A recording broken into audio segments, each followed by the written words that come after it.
Bismillahirrahmanirrahim. Alhamdulillahirabbil alamin. Puji dan syukur, terima kasih kehadirat Allah Subhanahu wa taala. Salawat dan salam kepada nabinya Nabi Muhammad tercinta serta keluarganya yang disucikan dan para sahabatnya yang baik. Pendengar dan pemirsa yang disayang Allah, Assalamualaikum warahmatullahi taala wabarakatuh. Alhamdulillah kita jumpa lagi pada sore hari ini.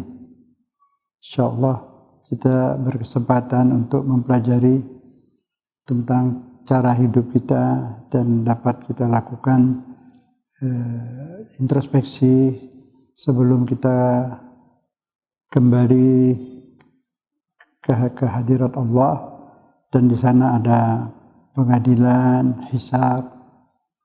Sebaiknya kita latih diri kita sekarang untuk menghadapi pengadilan kelak di sana.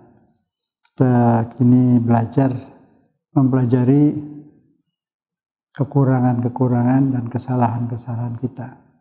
Atau bahasa kini itu disebut introspeksi. Sehingga kita bisa mengendalikan diri menempuh titian Shiratal Mustaqim. Jadi masih ada umur, masih hidup kita ini, kita punya kesempatan untuk memperbaiki nilai-nilai. Bila raport-raport kita itu ada yang merah, sholat kah, puasa kah, yang berhubungan dengan Allah, dan yang berhubungan dengan manusia, kemungkinan ada salah cakap, salah bicara, salah bertindak, atau ada hak-hak orang lain yang masih ada pada kita, atau kita pernah menzolimi siapapun. Kita punya kesempatan sekarang untuk memperbaiki itu semua.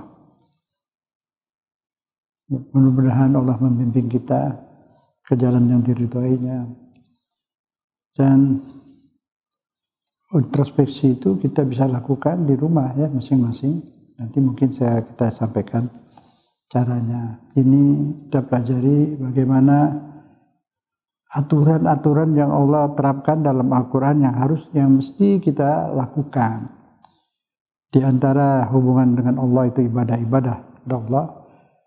Tapi yang lebih berat itu bila kita wafat membawa hak-hak orang lain, hak-hak manusia.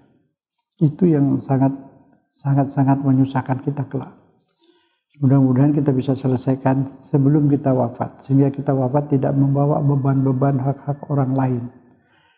Karena kalau kesalahan kepada Allah lebih mudah, artinya berat juga, tapi agak lebih mudah dibanding kita mati membawa hak-hak orang atau kezaliman yang kita lakukan. Itu menjadi suatu kesulitan besar bagi kita kelak di sana. Maka sebaiknya topik kita memang hari sekarang ini adalah insyaallah mengendalikan diri. Bagaimana? Karena kita sebagai manusia ini, siapapun kita itu, banyak kali kita tidak mengenal diri sebenarnya. Kita tidak tahu diri kita itu bagaimana. Kita seringkali melihat aib-aib orang lain, menghakimi orang-orang lain. Padahal itu bukan urusan kita. Urusan kita itu adalah tanggung jawab pada diri kita sendiri. Sebaiknya kita belajar memeriksa, berkaca, mengaca tentang aib-aib kita sendiri. Karena kalau kita tahu kita punya kekurangan, ada punya kesalahan, kita tahu diri, kita bisa memperbaiki sebelum wafat. Kecenderungan untuk mengintip-ngintip, menyalahi aib-aib orang lain, yang itu menjadi beban dosa lagi buat kita. Lebih baik kita selalu memeriksa diri kita sendiri. Merenung di malam hari, di sore hari ada waktu duduk menyendiri, mengingat-ingat apa yang kita lakukan kemarin, minggu lalu, bulan lalu, beberapa tahun lalu. Bagaimana sikap kita terhadap sipulan keluarga. Pernahkah kita menghardik, menggunjing, memfitnah, atau menyebarkan aibnya? Astagfirullahaladzim. Akan itu semua beban berat yang kita pikul kalau kita tidak selesaikan kini di dunia sekarang ini. Cenderung manusia itu seperti itu, tidak mengenal diri. ditutupi, dibisiki oleh setan, wah kamu itu orang baik, kamu udah ahli ibadah, kamu tidak punya dosa apa-apa. Bila kita tertipu oleh bisikan setan seperti itu, akhirnya kita diri hati kita kotor, perbuatan kita banyak yang buruk, kita tidak sadar hingga wafat, terbawa ke akhirat, menjadi beban berat dan menjadi masalah besar di sana. Kalau Allah itu Maha Pengampun, Maha Penyayang, kesalahan kita kepada Allah, Dia sangat senang mengampuni kita, insya Allah. Tapi apakah banyak manusia pengampun? Belum tentu. Maka itu kita harus lebih berhati-hati dalam tindak tanduk kita kepada orang, kepada manusia. Al-Quran banyak sekali itu memaparkan tentang kewajiban berlaku baik kepada sesama manusia. Insya Allah kita semampu ya, kita bahas sekarang ini. Kita juga punya ilmu sedikit sekali, jadi yang sedikit ini kita pelajari dan amalkan. Insya Allah Allah akan membimbing yang kurangnya dari kita, Allah akan bimbing bila kita mulai berbuat. Insya Allah. Bismillahirrahmanirrahim. Untuk bisa tadi sudah sampaikan, untuk bisa mengenal diri sehingga tahu mana kekurangan kita. Mungkin rapat sholat kita berapa, kita lihat sendiri, kita akan jujur, hati ini jujur. Hati akan mengatakan, sholatnya kurang khusyuk, masih baru nilai 5, masih merah barangkali. Nah, kita punya berusaha untuk memperbaiki. Nah, itu tentang ibadah, zakat, puasa, dan sebagainya. Kalau puasa insya Allah murni itu, ikhlas. Tapi mengenai hubungan dengan manusia itu, dengan si fulan, dengan si fulan, suami terhadap istri, istri terhadap suami, orang tua terhadap anak, anak terhadap orang tua, dan seterusnya, tetangga dan sebagainya, teman. Di sini banyak kita terpleset sebenarnya. Kita harus ingat Allah Maha Pengampun, tapi bukan di sembarangan ya. Allah juga tegas. Kesalahan-kesalahan akan ditindak sesuai hukum. Tapi ada kebijaksanaan. Kalau kita mau tobat minta ampun, Allah ampuni. Tapi kalau kesalahan kepada manusia, apakah manusia ini pengampun juga? Pemaaf. Kan banyak ada pemaaf, ada juga yang berpendendam. Nah disitulah kita hati-hati terhadap perbuatan-perbuatan tindak tanduk, perkataan-perkataan mulut kita itu terhadap manusia lain, apapun agamanya dia. Bismillahirrahmanirrahim. Kita mulai dari yang pertama. Untuk bisa melakukan itu semua, pertama kita muhasabah. Muhasabah itu artinya introspeksi. Introspeksi artinya kita tadi mengenal diri kita, merenung lah. Tanpa merenung nggak bisa. Apalagi kita seorang orang yang kepala rumah tangga atau punya pekerjaan tertentu, jabatan tertentu, orang segan untuk memberitahukan kelemahan-kelemahan, aib dan kesalahan kita. Jadi hanya kita sendiri yang bisa memeriksa diri kita sendiri. Dokter, kalau penyakit badan dokter yang periksa, tapi kalau ini penyakit hati, perbuatan ini kita periksa diri kita sendiri. Itu disebut introspeksi ya. Muhasabah, kita biasa muhasabah. Merenung itu tadi, melihat perbuatan kita, tindak tanduk kita terhadap siapapun. Kalau anak lihat kepada orang tuanya pernah berbuat salah, menghardik, waduh, aja tidak boleh kepada orang tua, apalagi membentak, apalagi membesarkan mata, astagfirullahaladzim, berat. Tapi insya Allah ibu bapak pemaaf. Tapi orang lain belum tentu pemaaf. Itu kita harus jaga hati-hati. Di Quran dilarangnya itu disuruhnya berbuat baik kepada manusia. Berkata baik, berlaku baik kepada manusia itu ayatnya banyak sekali. Nah kalau kepada manusia harus berlaku baik, bersikap baik, apalagi kepada orang tua atau kepada guru, pembimbing. Nah ini kita bisa mengendalikan diri. Judul kita sekarang pengendalian diri. Nah kenapa ini semua terjadi? Ini dia, disinilah Allah menguji kita. Disinilah ujian itu. Jadi berapa lama ujian? Selama hidup sehari 24 jam itu isinya semua ujian.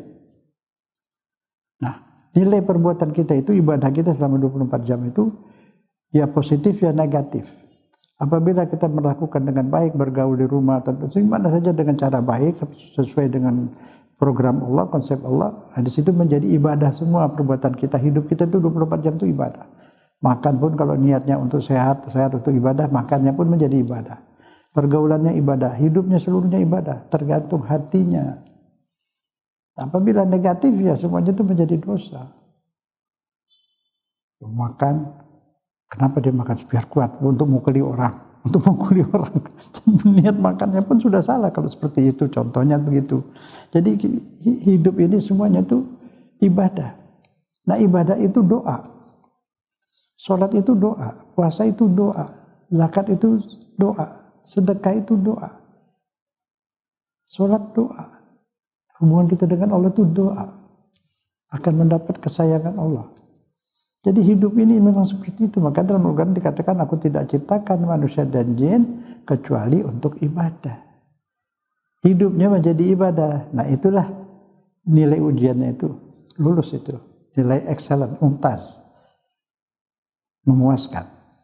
Ujiannya, hasilnya memuaskan. Jadi semua hidup ini 24 jam itu ujian. Bagaimana kita bergaul dengan sesama manusia, bagaimana kita bergaul dengan hewan. Ya, hewan juga. Pohon, kan tak boleh nebang pohon kalau tidak penting, tidak dibutuhkan. Itu kan penghijauan, menjaga lingkungan hidup itu. Jadi agama semua seperti itu. Jadi gerak-gerik kita itu semua ada aturannya, diatur oleh Allah Subhanahu wa taala. Dasarnya itu apa? Berbuat baik. Perintahnya dalam Al-Qur'an seperti itu. Pertama kita ketahui dulu firman Allah surat Al-Hujurat ayat 16. A'udzubillahi minasyaitonirrajim. Qul atu'allimunallaha bidinikum. Ya Allah, bahasanya coba ini saja dulu artinya apa? Apakah kalian akan mengajarkan Allah tentang agamamu?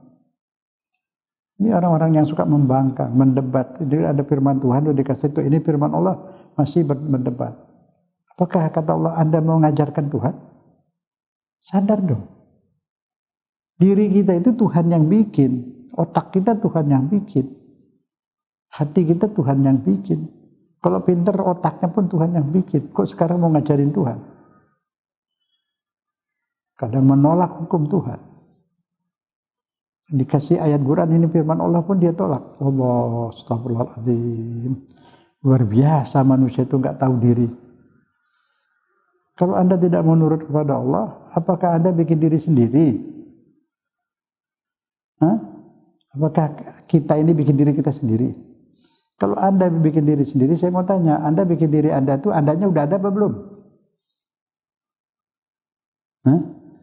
Kalau saya bikin diri saya sendiri, waktu saya bikin diri saya udah ada belum?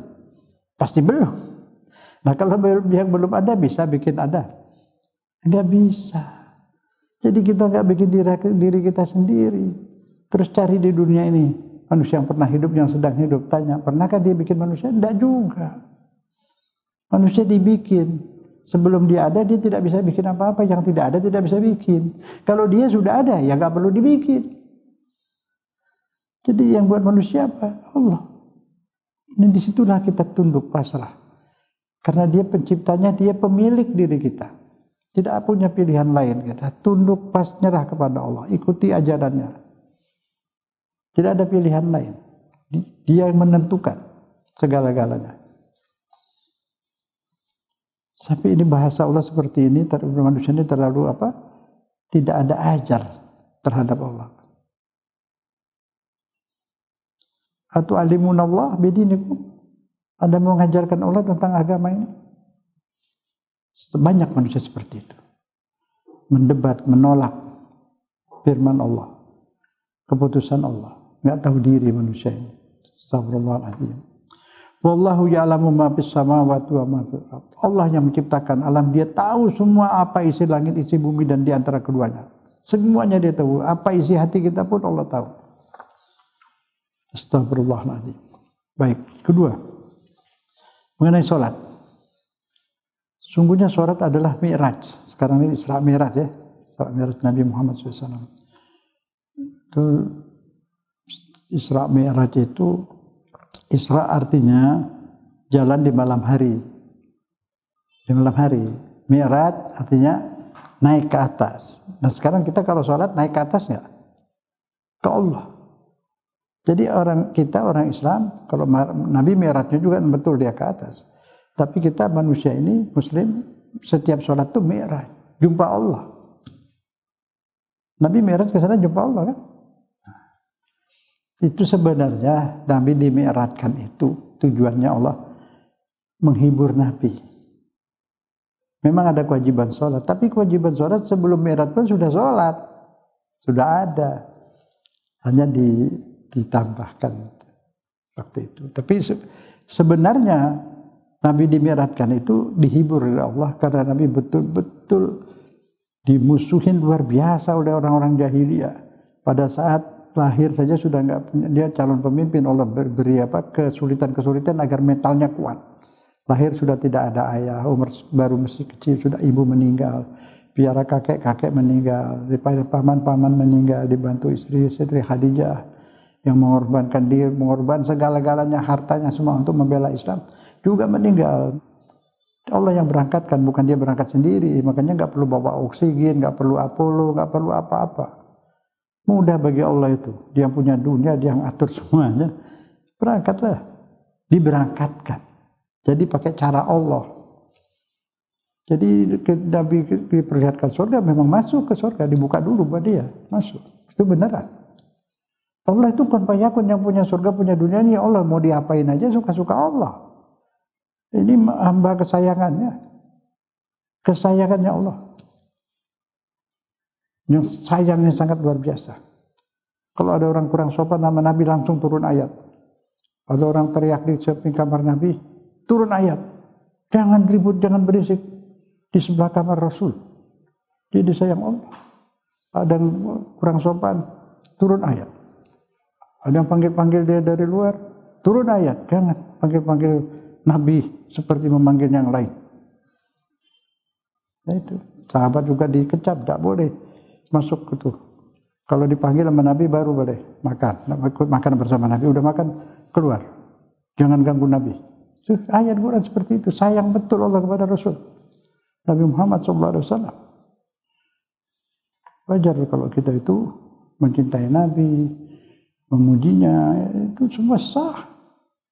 Karena dia Rasulullah, Rasulnya Allah. Mencintai Nabi sama dengan mencintai Allah. Nah jadi Nabi itu Mi'raj itu diberi hiburan.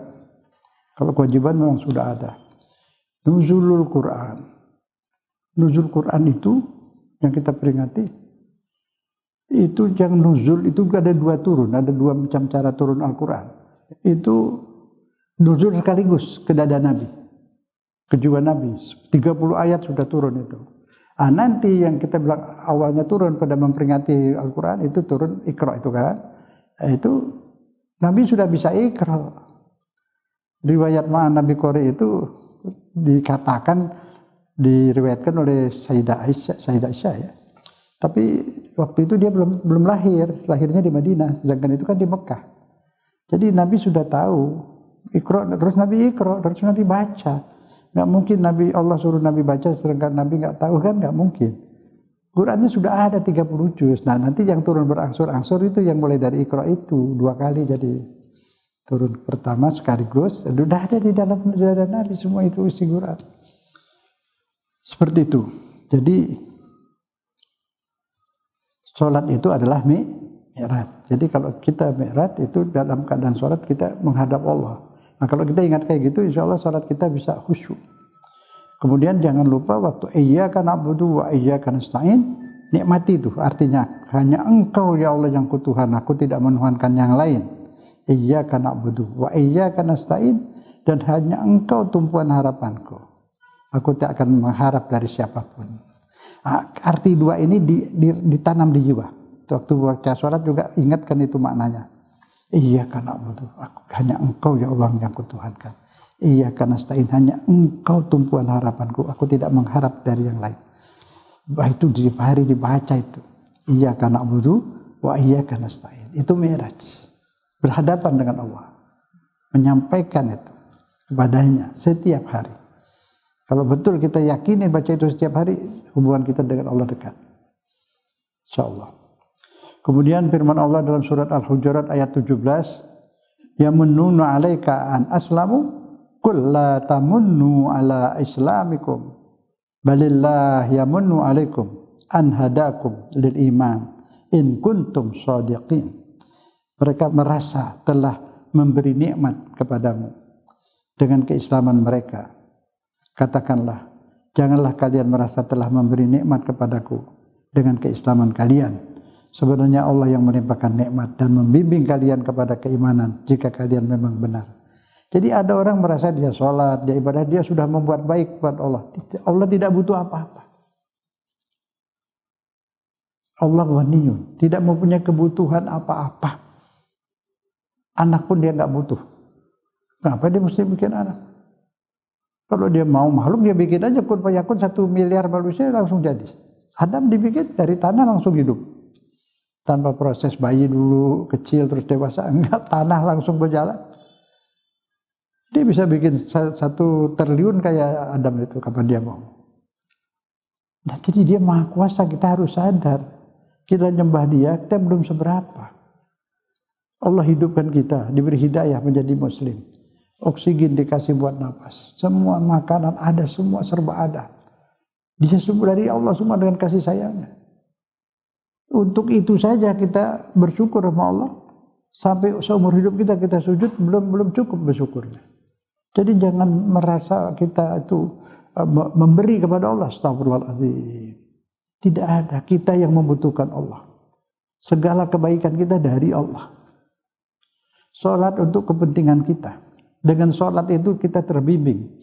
Dengan sholat itu terbantu kita dari godaan setan dan hawa nafsu. Puasa untuk kebutuhan kita, untuk menjernihkan pikiran dan perasaan. Juga menyehatkan tubuh. Ada penemuan baru itu saya belum hafal betul. Ketika puasa kita lapar itu nanti ada kelebihan-kelebihan yang tidak baik di tubuh kita itu dimakan oleh ada makhluk kecil di dalam tuh. Karena nggak ada makanan, dia makan sel-sel yang udah mati. Dia makan segala macam. Jadi sangat baik untuk kesehatan. Itu sedikit yang kita tahu. Dan lebih dari itu tentang rohani. Puasa itu rohani kita itu menjadi bening jiwa kita itu. Ya tergantung puasanya bisa bening 50%, 70%, 80%. Sangat kita butuhkan puasa itu. Kita butuhkan sholat. Kita butuhkan sedekah. Kita sedekah itu juga buat diri kita, bukan untuk Allah. Kita nabung buat hidup kita di sana. Buat bangun rumah di sana, buat bangun kenikmatan di sana. Sedekah itu bukan hanya uang saja, ya tenaga, ya pikiran, ya apa saja.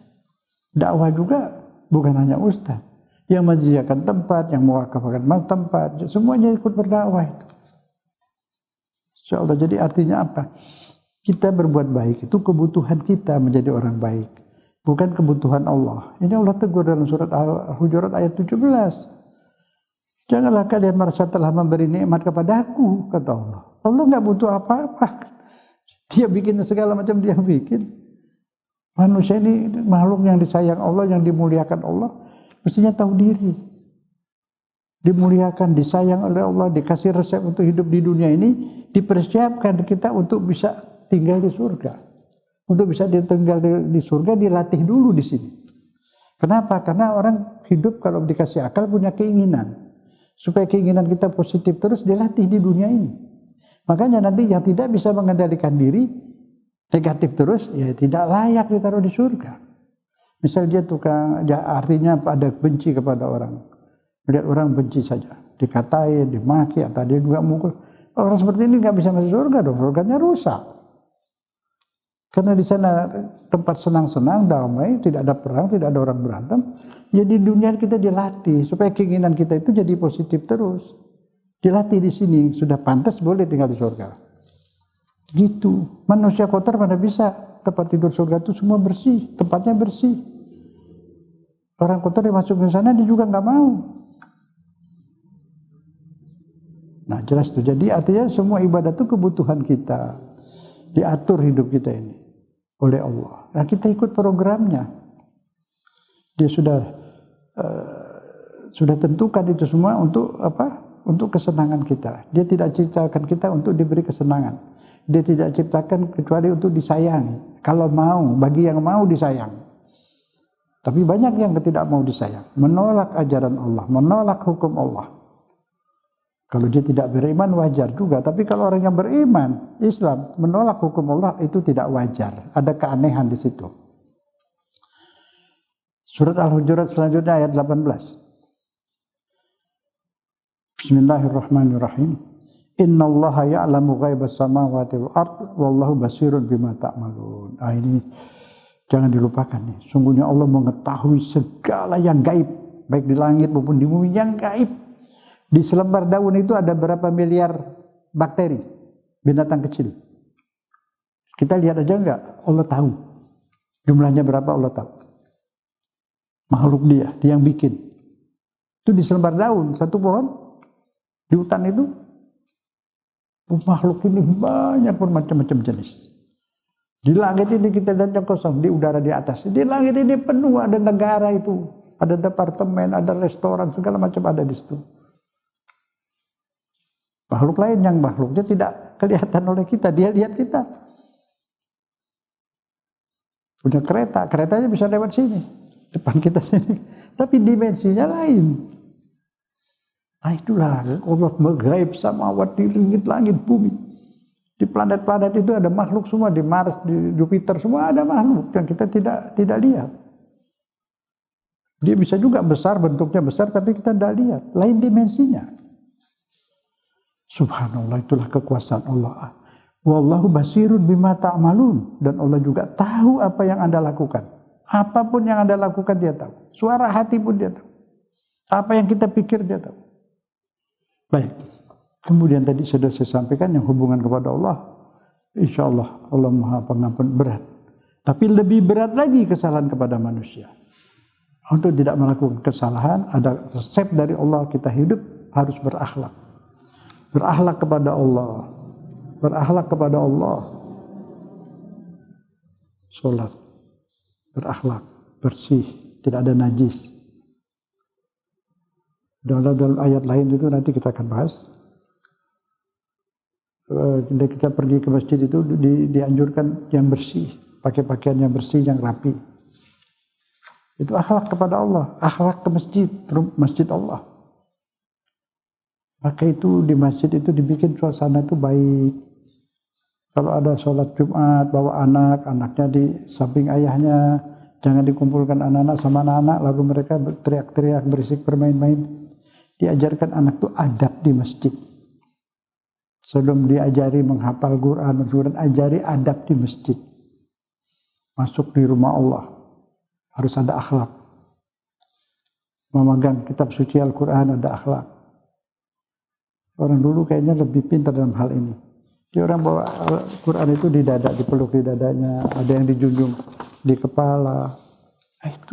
Ini kan salinan. Iya, dihormati.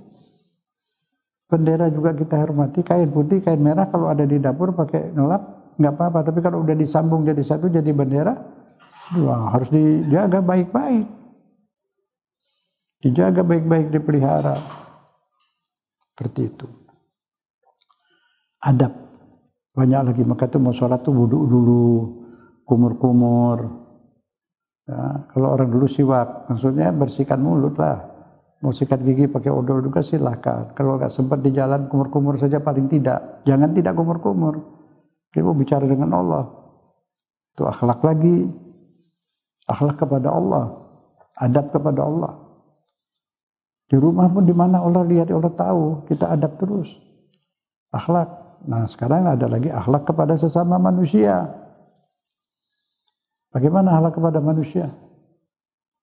Tahu dulu yang menyalahi akhlak apa? Yang menyalahi akhlak itu menurut Quran, menurut Allah nih, yang Allah marah ini, membuang muka atau bahasa Betawi melengos terhadap sesama manusia, apalagi terhadap orang tua, apalagi terhadap kiai-kiai, terhadap para kiai, para guru. Samping orang tua ya, tidak mengangkat kepala. Itu mengangkat kepala tuh bahasa Betawi sampai mendongak itu tanda congkak ya, tidak boleh juga itu. Terhadap siapapun, tidak membentak, menjerit-jerit. Allah membenci suara yang menjerit-jerit seperti suara kedai. Coba kita tanya dari kita sendiri. Mudah-mudahan kita tidak seperti itu. Kalau ada hal seperti itu, nyakiti orang, menjadi beban, terbawa ke alam akhirat, menjadi adilin di sana, ada pengadilan nanti. Jadi kita periksa. Jangan periksa kesalahan orang, itu urusan dia. Nasihati boleh, Periksa kesalahan, cari aib-aib orang, terus disebarkan kemana-mana. Aduh, kok bertentangan dengan hukum Allah. Allah suruh berbicara baik, mulut berkata baik, menghormati orang lain. Itu Islam. Lihat Quran, jangan pakai katanya. Ada di Al-Quran semua. Nah, kita sekarang sadar, kita jauhi itu semua agar kita disayang Allah. Mata tidak membentak sambil melotot. Ketika marah, mata melotot, setan masuk. Setan kalau ada orang udah marah gitu dia masuk. Habis melotot, marah, ngamuk-ngamuk, terus kelihatan matanya merah. Merah itu berarti ada api. Api itu setan itu api. Kasih minum. Untuk memadamkan api, air. Atau baca Quran. Nah, kemudian ini firman Allah Subhanahu wa taala surat Thaha ayat 131. Bismillahirrahmanirrahim. Wala tamuddanna ainaika ila ma matta'na bihi azwajan minhum zahratal hayatid dunya linaftinahum fihi. Wa rizqu rabbika khairun wa abqa. Ini penting banget ini. Ini banyak kita melakukan kesalahan dalam surat ayat ini. Janganlah kalian terpesona pada kesenangan semu. Kesenangan semu itu dunia ini semua kesenangannya sementara, semu. Dan nggak senang benar. Senanglah. Di sini senang, pindah ke situ susah. Di sini ketawa, di situ nangis. Itulah dunia ini seperti itu. Terus tergiur dengan pasangan-pasangan mereka yang gemerlap hidup dalam soal duniawi. Kita tertarik kepengen seperti itu. Jangan, kata Allah. Itu ujian, mereka itu diuji. Yang mendapat jabatan, yang sekarang tuh kaya, biarin aja mereka ujiannya ujian kaya, ada yang diuji miskin, ada yang diuji miskin. Nah, mereka tuh diuji juga sama seperti kita. Jadi jangan ngiri. Itu ujian. Kekayaannya bersyukur apa enggak? Tuh ada negeri dikasih minyak banyak sampai kaya, bersyukur apa enggak? Penduduknya ada yang bersyukur, ada yang tidak penduduknya. Ada yang bersyukur, uangnya dibikin masjid, dibantu kemana-mana. Yang tidak bersyukur, dia beli bom buat bunuh saudaranya. Nah, itu ujian. Ada yang lulus, ada yang tidak lulus. Ingin seperti itu, kaya tapi jadi jahat. Dia nggak mau. Dan situ kita lihat, jadi jangan terus, oh itu kan seperti itu enak. Dia juga susah, diuji juga sama. Ujian juga mereka itu. Yang nggak punya juga ujian. Apapun yang Allah berikan di takar itu semua mengandung ujian buat kita. Enggak lama. Lulus enggak lulus ditarik. Yang hidupkan yang tarik. Dia pindahkan. Kita dulu di alam ruh dipindahkan ke perut ibu. Ditanya dulu mau enggak kamu di perut ibu 9 bulan? Kan enggak semaunya dia, semau Tuhan, suka-suka dia. Terus di perut ibu ditanya lagi, kamu mau dilahirkan ke bumi pengen di Pulau Jawa apa pengen lahir di Amerika? Hah? Enggak ditanya kan? Berarti tersuka-suka dia, kita nyerah. Itu hanyalah ujian buat mereka. Tuh. Kaya kah miskin ujian. Jadi jangan pengen ngurut yang kayak gitu, pengen yang kayak gitu. Tertarik, kalau itu enak ya semua sampai sekarang di penyakit orang Islam di sini. Ingin begitu, ingin begini, ingin itu tuh jalan-jalan terus itu mobilnya bagus. Semua itu ujian. Anda mau cari silahkan, mau jadi konglomerat silahkan. Tapi pun yang Allah pilih, terimalah. Itu ujian kita di hal itu. Ujian kita dalam hal itu. Ada orang datang, Ustaz, saya tuh Ustaz selalu bilang sabar-sabar. Saya sudah nggak sanggup Ustaz. Keadaan pasangan saya begini. Anak begitu, nggak kuat saya, nggak kuat. Udah nggak mau, saya nggak tahan. Terus maunya gimana? Kan hidup ini ujian sampai mati baru selesai. Mau ditukar ujiannya yang lain. Seandainya bisa. Kita mohon, kemudian ini dihilangkan kesulitan ini. Diganti dengan ujian yang lain. Mau nggak? Apa misalnya? Sekarang kan punya mobil, punya rumah, ya miskin. Kemana-mana naik angkot. Makanan, uang apa pas-pasan. Gimana? Mau nggak? Ya enggak. Terus ujian yang kayak kemarin mau? Ya deh nggak apa-apa lah. Nah itu. Jadi semua itu ujian, mau jadi pejabat ujian, jadi rakyat ujian, jadi ustadz ujian, jadi pendengar juga ujian. Laksanakanlah ujian ini yang baik supaya lulus, begitulah. Ujian semua. Makanya sementara. Kalau bukan ujian terus-terusan kita dikasih umur 1 triliun tahun. Badannya nggak begini. Kalau ini sih nggak bisa badannya. 150 paling tinggi udah rusak, 100 aja udah ringsek. Udah keluar masuk bengkel lah. Rumah sakit maksud saya. Nah itu. Jadi kita ngerti nih hidup, kenal diri kita ini. Dibikin dan keadaannya begini. Tapi jangan sedih, senanglah. Nanti baru hidup di sana senang terus. Yang sakit terus. Dan di sini kadang sakit, kadang sehat, kadang senyum, kadang nangis. Semua sama. Silih berganti, ujian. Nah nanti di sana udah nggak diuji, yang lulus senang selamanya, yang tidak lulus sakit selamanya. Kalau di sini ada sakit, ada sehat. Itu aja pilih. Tuhan tidak diktator kok. Kita disuruh milih. Nah, udah pilih sampai ke Nabi. Habis Nabi ada yang meneruskan ajaran. Nah, Ustaz menyampaikan begini nih menurut yang bikin hidup, kita hidupnya disuruh begini. Harus begini, jangan begini. Ada semua di Quran. Kita semua udah dengar itu. Ini saya ingatkan saja bahwa Allah atur bagaimana cara kita bergaul dengan manusia.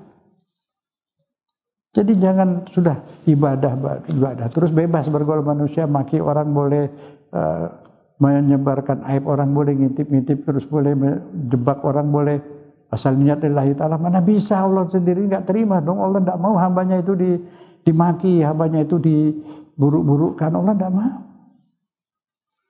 Apalagi kalau hambanya itu disayang Allah, akan dihukum. Dan yang beban-beban kepada manusia ini harus dimaafkan oleh manusia itu sendiri. Terbawa ke akhirat berat. Salah kepada Allah juga berat. Tapi ini lebih berat lagi. Karena bagaimanapun Allah itu melas. Allah itu penyayang. Kita merengek-rengek, nangis-nangis minta ampun, insya Allah diampuni. Tapi salah kepada orang ini, kita peras orang, kita fitnah orang, kita zalimi orang, terbawa ke akhirat. Jangan sampai. Bahaya itu.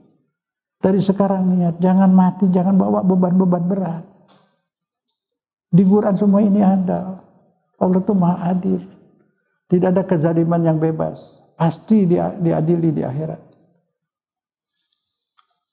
Karena berani-berani banyak ambil tanah orang secara zalim. Cara tidak benar. Menipu secara tidak benar. Bisa lolos di dunia tapi tidak bisa lolos di pengadilan akhirat. Kita harus berhati-hati. 5. Tadi sudah ya, mengendalikan mata. Jangan lihat pasangan-pasangan itu naik mobil, turun mobil. Aduh kepengen kayak gitu. Sebentar-sebentar keluar negeri. Mewah-mewah, pesta-pesta, rumah cemerlang dan sebagainya. Jangan. Itu ujian dia di bidang itu. Biarlah mereka itu sedang diuji Allah. Kita ini diuji Allah dengan keadaan seperti ini. Bukan begitu. Itu pun sementara. Di dalamnya juga waktu nangis mereka nangis juga sama dengan kita. Kita pikirkan diri kita ini agar lulus dengan ujian seperti ini. Yang sedang mendapat jabatan, mendapat kekayaan, sadar ini ujian. Yang sedang miskin tapi hidup cukup dari Allah, ada kekurangan, insya Allah Allah akan atur. Tapi itu ujian. Sabar sementara di dunia. Yang kaya juga sabar, jangan poya-poya ndak karuan. Kemudian Allah mengatur cara bertutur kata yang baik. Dalam kita berkomunikasi dengan siapapun, ini dia firman yang tadi saya sampaikan. Al-Baqarah 83. Bismillahirrahmanirrahim. Qulu linnasi husna. Ucapkanlah kata-kata yang baik kepada sesama manusia.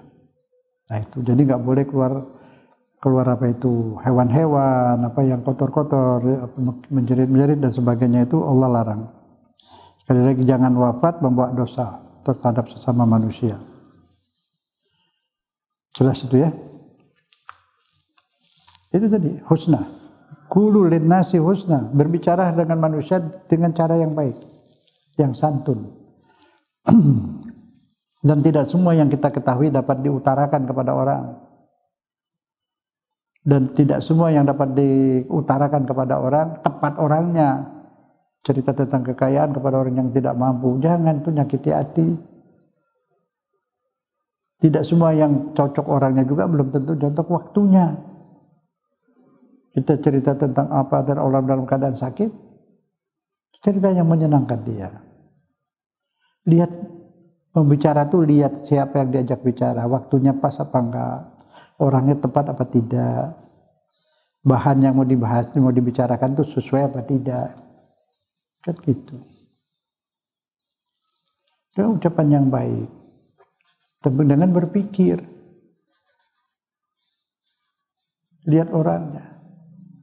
Jangan cerita harga emas, harga mobil pada orang yang tidak mampu. Gitu, beri harapan kepada orang yang tidak mampu.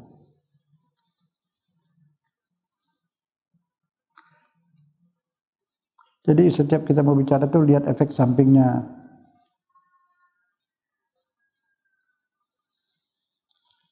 Yang keenam juga dilarang mubazir. Sedih kalau sampai lihat berita-berita itu berapa ton, aduh, makanan terbuang di daerah-daerah kaya. Masih ingat? Ada berapa rumah itu di mana entah. Anaknya bilang, mama tambah makannya mah. Sudah cukup segitu saja. Abangmu belum pulang, nanti pulang sekolah dia lapar. Tinggalin lagi buat dia. Coba, apa enggak ngenes itu? Sementara di tempat lain itu dibuang-buang makanan itu berlebihan. Itu kan yang bikin beras itu Allah, yang bikin terigu itu Allah. Untuk kita makan, bukan untuk dibuang. Itu tidak sopan pada Allah. Kita mohon ampun, saya juga insya Allah kita mohon ampun. Berlebihan sampai terbuang. Itu di level kecil, level besar di dunia ini. Di sebagian beberapa negara kaya itu berapa banyak sampah itu makanan yang masuk. Sebelahan lain ada yang kekurangan. Itu Allah uji lagi. Yang berlebihan diuji. Bisa nggak memanfaatkan itu sebaik-baiknya rezeki dari Allah. Lebihnya disedekahkan, bukan dibuang-buang. Surat Al-A'raf ayat 31. Bismillahirrahmanirrahim. Ya Bani Adam, khuzu zinatakum inda kulli masjid. Ini yang tadi saya sampaikan, adab di masjid. Ya Allah berfirman, wahai Bani Adam, masuklah ke masjid dengan pakaian yang bagus, enggak terlalu berlebihan, yang bagus. Setiap masjid. Nah, bagus ini apa? Bukan barang yang mewah, enggak. Bagus sih wajar-wajar, yang bersih, bagus. Apa maksudnya lagi? Sesuai dengan keadaan di masjid. Kalau kita lihat budaya juga diperhatikan. Oh, bebas, aku enggak, yang penting nutup aurat. Dia pakai celana jeans yang sobek-sobek, dijahit-jahit gitu, yang sempit, ke masjid. Haram enggak haram, enggak ada dalilnya, boleh. Tapi tidak etis, tidak sopan, tidak pantas. Karena masyarakat belum menerima seperti itu. Pramuka ada baju dinasnya, ada bajunya tentara, ada bajunya polisi, ada bajunya ulama, ada bajunya. Kita juga di masjid ada baju, ada pakaian yang biasa. Bisa nggak orang pakai sorban, pakai jubah terus pergi main judi? Ya kan bukan tempatnya. Nah, jadi artinya masuk masjid itu pakai pakaian yang rapi seperti orang, yang rapi, bersih.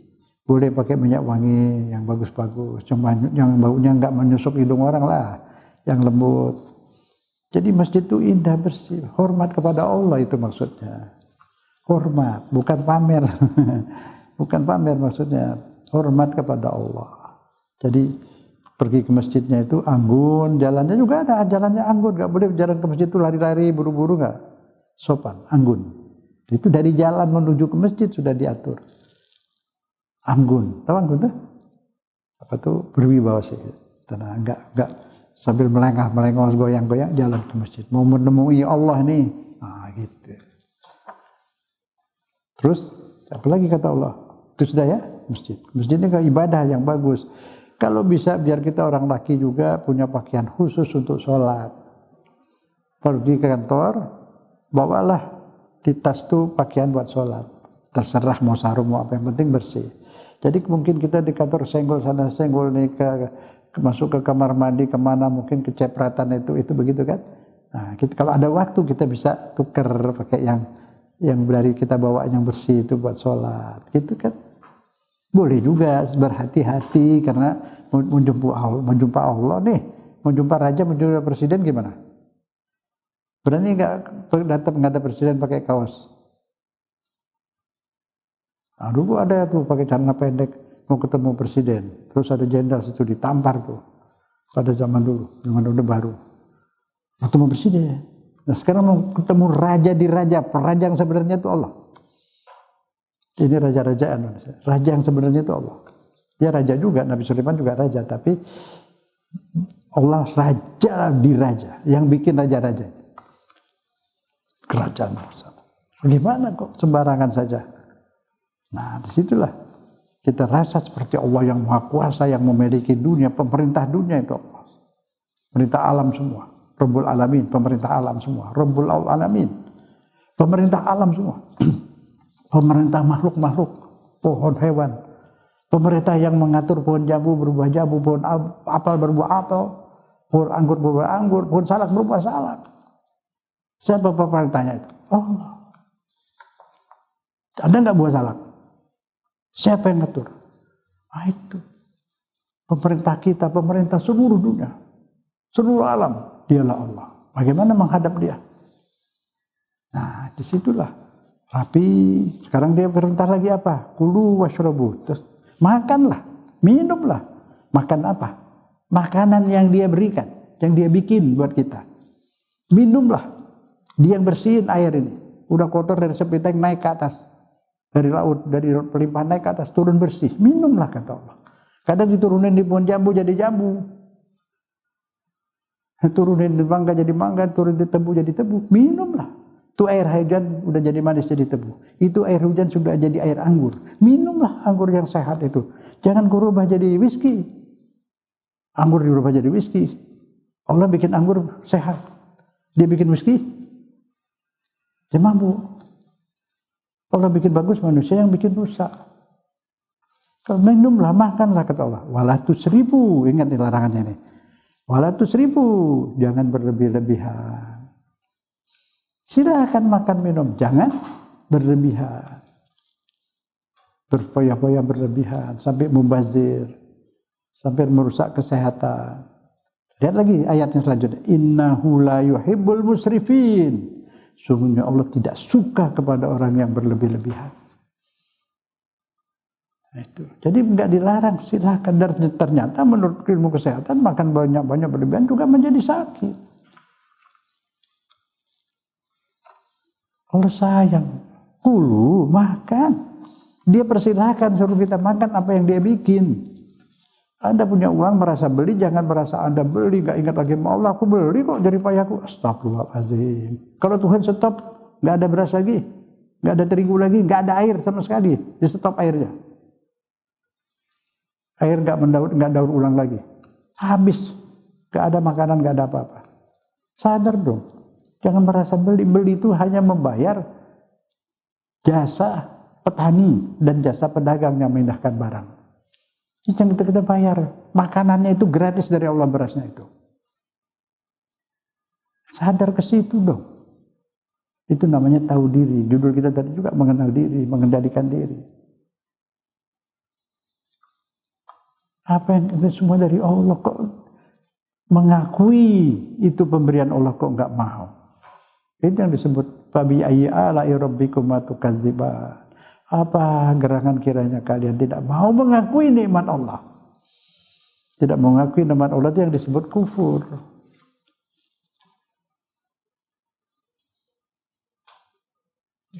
Adab kepada Allah tadi apa? Mau sholat pakai pakaian yang bersih, badannya bersih. Jaga kalau ke kamar mandi, maaf pipis atau apa, jangan langsung siram set jalan. Bersihkan banget. Bersihkan betul-betul sampai titis habis, tetesan terakhir, siram lagi, bersihkan lagi. Ini mau menghadap Allah ini. Mau menghadap raja dandan berapa kali. Ini yang bikin raja ini. Yang bikin pejabat. Allah yang bikin kita, menentukan nasib kita. Hormat sama Allah tuh, hormat, sopan. Sikat gigi kalau ada waktu. Kalau nggak ada waktu kumur-kumur, baru menghadap Allah atau baca Quran. Kenapa lebih menghormat kepada orang daripada Allah? Astagfirullahaladzim. Padahal kita sujud di depan Allah. Sujud di depan Allah. Nah, sujudnya itu terus menerus. perasaannya tetap sujud sama Allah, hormat pada Allah. Baca Qur'annya jangan terburu-buru, sholat juga tidak terburu-buru. Sudah salam terus sudah duduk masih sholat permisi, Allah boleh. Sujud lagi terakhir, udah sholat udah selesai, sujud lagi terakhirnya, ya Allah terimalah sholatku yang kurang sempurna ini. Memang aku tidak patut. Semua yang datang darimu baik-baik untukku, sempurna, tapi dariku kepadamu tidak sempurna. Mohon maaf ya Allah, ampunilah, terimalah sholatku ini. Itu merendah kepada Allah, sujud. Merendah, jangan merasa udah wah aku paling bagus sholatnya udah. Astagfirullah, tadi ingat Allah gak butuh apa-apa dari kita. Kita yang butuh kepada Allah. Kemudian ada lagi yang Allah tidak suka. Berbicara tentang agama, tentang Allah, padahal dia nggak tahu. Salah. Itu Allah tidak suka. Atau dia menceritakan tentang orang begini, begitu, padahal dia nggak tahu. Kalau ditanya kenapa? Katanya. Banyak orang yang selalu begitu menyebarkan macam-macam. Dan dia sendiri tidak tahu.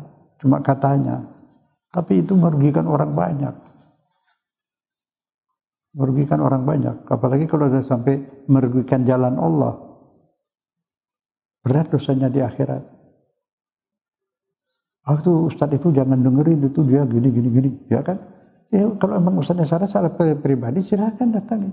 Tapi kalau itu Ustadz sedang dakwah, ngajar nasihat ini di stop, oh itu dosanya berat sekali. Itu sama sejajar dengan setan. Karena setan itu mencegah yang ma'ruf, membawa yang mungkar. Ini mencegah yang ma'ruf, itu Ustadz mau dakwah. Apapun mazhabnya dia. Kalau dia dakwah jangan diganggu. Dia dakwah ngajak orang kepada Allah. Kalau Anda tidak suka kepada pribadi Ustadznya, ya silahkan aja. Hadapi dia. Ini berat hukumnya. Lihat surat Al-Isra ayat 36. Bismillahirrahmanirrahim. Wala taqfu ma laisa laka bihi ilm. Anda jangan mengeluarkan pendapat kalau tidak tahu. Coba katanya, inna sam'ah, bahwa pendengaran, kuping, wal basar, penglihatan, wal fuad, hatimu, kullun ulaika, semua itu akan dituntut di akhirat. Apa yang mata, lihat apa? Pendengaran, dengar apa? Hati, bagaimana perasaanmu? Ada sayang sama orang atau benci? Lidahmu bagaimana? Itu dituntut di akhirat. Jangan mati membawa dosa-dosa kepada manusia. Bisa manusia memaafkan, ada yang tidak memaafkan. Jangan mencegah jalan Allah. Mencegah jalan Allah itu sama seperti setan. Tidak suka orang berbuat baik. Jangan dengarkan dulu radio itu.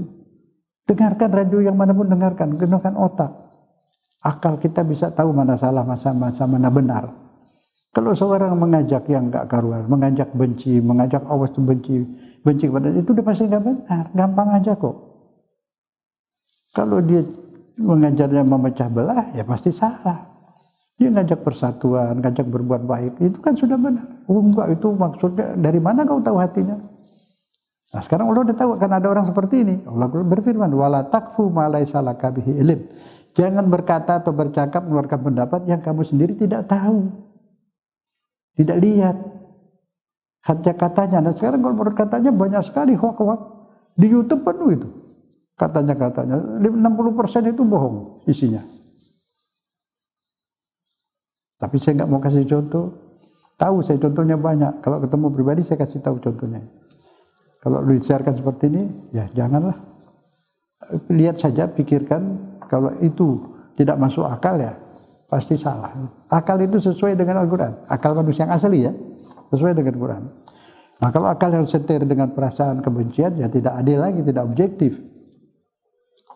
Jadi disinilah muhasabah tadi yang saya sampaikan. Periksalah. Sekali-sekali duduk tebenung, habis sholat maghrib atau subuh atau malam hari duduk. Periksa mata ini bagaimana, apa yang dilihat. Seperti itu. Apakah selalu melihat itu kepengen kayak gitu? Itu hati-hati, nanti jadi repot. Kalau gaji nggak cukup nanti jadi korupsi itu. Nah, lihat itu jalan-jalan terus, pasangan itu berdua keluar negeri jalan-jalan terus, rumahnya mewah segala, kepengen saya kayak gitu nggak? Bagaimana caranya? Tadi Allah udah ingat, jangan kamu alarm matamu melihat ke situ. Itu mereka tuh diuji. Kalau kita dikasih seperti itu, mungkin kita lebih jelek dari mereka. Kan gitu. Jadi itu saya ajarin ridho apa yang sudah ada, cari terus sebanyaknya, tapi ridho apapun yang ada. Jangan kepingin kayak gitu. Nah, itu nanti jadi repot. Nah, saya periksa lagi telinga, dengar apa? Jangan dengar kebencian yang mengajarkan kita benci. Itu PKI zaman dulu itu supaya orang tuh jadi galak, itu radikal, jadi keras. Orang-orang PKI dulu waktu G30S itu diajarin kebencian. Begitu juga ISIS. ISIS itu ditanami kebencian oleh guru-gurunya itu, sehingga disuruh bunuh diri mau, asal dia bunuh orang yang dibenci. Yang dibenci itu kiai soleh, kiai bermadzhab Syafi'i di Syria tuh di masjid Syekh Al-Buti ya, dibunuh, membunuh diri. Bunuh diri mau masuk surga, kemudian bidadari membunuh orang di masjid. Karena kalau nggak ada bisa nerima. Tapi di doktrin dia sampai nggak ngerti sampai mau. Nah jadi itulah ajaran kebencian. Di dalam Islam tidak ada ajaran kebencian. Menyebar-nyebar kebencian itu orang sederajat dengan setan. Jelas ya? Tapi setan manusia. Ada setan jin, ada setan manusia. Setan itu sendiri, ada makhluk sendiri jadi setan itu nggak ada. Yang jadi setan itu jin atau manusia. Jadi yang manusia nggak ngerti, padahal setan manusia itu bisa ke masjid duduk bersama kita. Itulah yang harus kita hati-hati. Periksa telinga, mendengar apa. Periksa hati, apa yang di hati itu isinya apa. Ingat Allah, ingin berbuat baik, atau ada ingin menyusahkan orang. Nah itulah, di situ orang itu Islam atau tidak akan ketahuan di situ. Makanan yang masuk, minuman yang masuk ke perut kita itu halal apa tidak, bersih apa tidak. Ya kita periksa, ada kecurangan yang kita lakukan apa tidak, ada pengkhianatan apa tidak. Ya sudahlah, kalau kita udah duduk merenung seperti itu, kita bisa obatin sendiri diri kita. Yang bisa mengobatin hati kita itu kita sendiri dan Allah dan kita. Kita berusaha mengobatin, Allah akan bantu. Qalbin salim, itu syarat masuk surga menurut Al-Quran. Qalbin salim, hati yang bebas dari penyakit-penyakit. Penyakit hati itu apa? Dengki, benci dan sebagainya. Kita sudah hafal itu. Jadi bukan mazhab, minta maaf saya, tidak ada di Quran itu mazhab ini, mazhab itu masuk surga, itu enggak ada. Ada yang dalam Quran itu qalbun salim. Surat Asy-Syu'ara ayat 88-89. Asy-Syu'ara.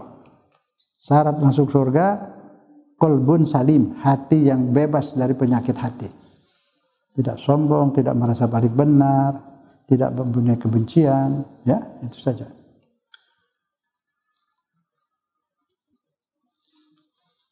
Kemudian masih ada akhlak yang harus kita lakukan. Ini semua tadi kita introspeksi.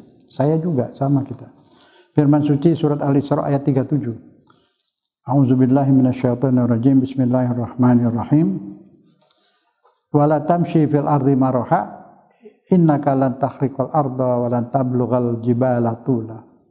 Kata Allah, janganlah kamu bersikap sombong hidup di muka bumi ini. Padahal kamu tidak dapat menembus bumi dan tidak akan sampai setinggi gunung. Itu pakai contoh dari Allah tuh. Kamu tuh gak bisa apa-apa, hai manusia. Kamu diciptakan tuh lemah, hai manusia. Jadi jangan tolak pinggang, jangan merasa diri paling baik, paling benar, paling kuat, paling sebagainya. Khuliqal insanu dha'ifa. Manusia diciptakan lemah. Segalanya serba lemah. Wala tamshi fil ardi marah. Jangan hidup di bumi ini sombong, congkak. Itu aja. Kita jangan lakukan itu. Bagaimana sih orang sombong tuh? Ya dia merasa lebih dalam segala hal, merasa dia kaya, dia sombong, dia alim dan soleh. Orang soleh itu keciburnya di situ. Dia udah benar, merasa paling benar, dia nyala-nyalain orang, ngejelek-jelekin orang lain. Padahal kita belum tentu diri kita lebih baik dari orang itu. Oh tapi dia begini, iya kita tahu begitu, tapi kita nggak tahu apakah dia malam hari dia kemana, apa dia sujud di depan Allah, kan nggak tahu. Apa nggak tahu? Nah itulah, jangan sekali kalau kita ada di anak tangga kita naik, kita ada sudah di anak tangga kelima, jangan injak yang di bawah. Belum tentu besok mungkin dia bisa lebih dari atas kita. Yang sekarang nakal segala macam, mungkin dia taubat besok jadi soleh, lebih baik dari kita. Bisa saja. Kita hati-hati jangan sampai turun lagi ke bawah. Jangan menghina yang lain, belum tentu walaupun sekarang kita lihat dia tuh nakal, belum tentu nantinya. Banyak orang berubah. Kita juga hati-hati kalau Bang Ustaz baik, hati-hati jangan sampai salah.